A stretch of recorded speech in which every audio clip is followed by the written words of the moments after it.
And we have the filmmaker here from France, Pierre. Let me bring you in right now. Pierre, let's make sure we can hear you. Hey, hello, Banks. Good to see you again. My favorite English teacher. Is that me? I'm your favorite English teacher? Or it's a joke because last time you selected one of my films, you said my English was improving. Oh, yeah. Okay.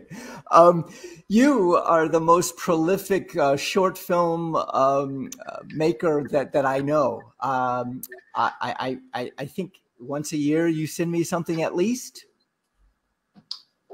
Yeah, almost. Okay. At a certain age, you have to choose your subjects, your topics, and probably a film once a year is the good dose for me. I see.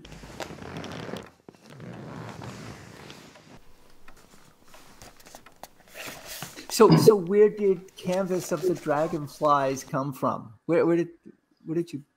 The actual book? Did you read the actual book and it changed your life? No, it's a fictitious book. It doesn't exist.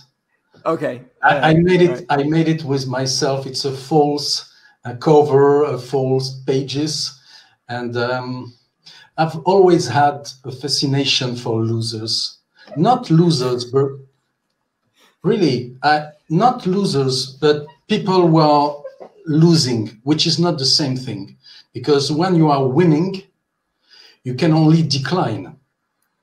If you win an election, you can only decline. When you lose, you have to go back to your inner self and try to discover or find what didn't work so well.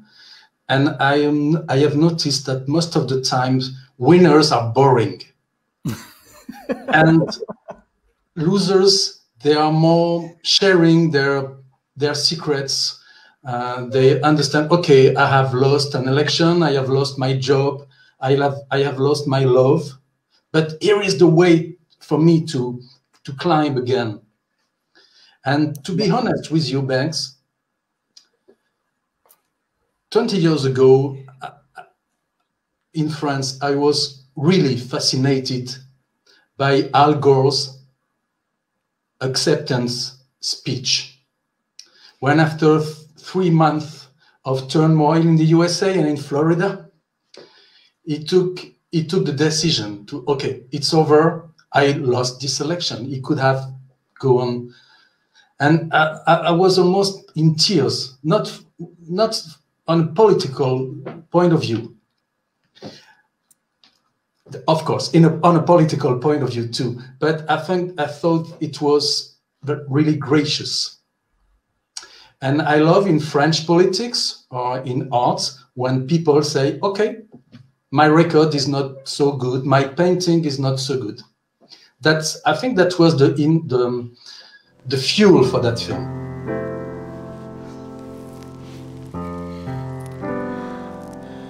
This was maybe the first time in political history that a candidate only received one vote. Poor Wanda. I loved the narrative of a couple of things. One, she got one vote. I love that. That was beautiful, and she could keep her head up high in the city. The other thing I loved is you have two people moving the curtain after they voted, and then you have her moving the curtain after taking a shower. And I love that humor. 1, 2, 3, punch. Thank you. Now, it was light. When I saw it, I didn't see the loser. I am always going for the underdog. I always go for the underdog. I do not go for whoever's beating up Rocky. I go for Rocky because he's the underdog. I find that, the loser in this case, she's vulnerable, she's open, she is hurt and you want to, as a viewer, want to just pull, come on, you want to help her. Yes, that's true. That's why I put the Rocky reference totally out of nowhere in a very French film. But watching the film again, thanks to you now, I realized that when she cast a ballot in the transparent box, when she's in the sauna, when she cries, she's herself entirely in a box.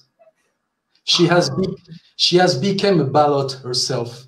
So that's why the voiceover say, voters, when you cast your vote, you can make someone a castaway. But yeah, I think, to be honest, that film was not easy to edit. It's a thin line between comedy and bittersweet atmosphere. Right. And if you read the script at first, plainly, it's not a comedy. But I tried visually, and I chose the actress very few days before. I changed my mind on the main actress. And when the shooting was on its way, she told me, Pierre, you have to know, I am not a good speaker. She's a nice actress, but her force is in her move, in the way she's a clown, but a beautiful clown. It's a wonderful actress. But when she told me, Pierre, I'm not a good speaker, and she had to make a meeting with 10 minutes of dialogues, we had to cut it. I mean, we had to, make her meeting less important. And it's really strange, because sometimes when you edit a film, you have a new film coming up. She also campaigned for the closing of all dolphinariums in order to free these beautiful creatures. For acupuncture for all.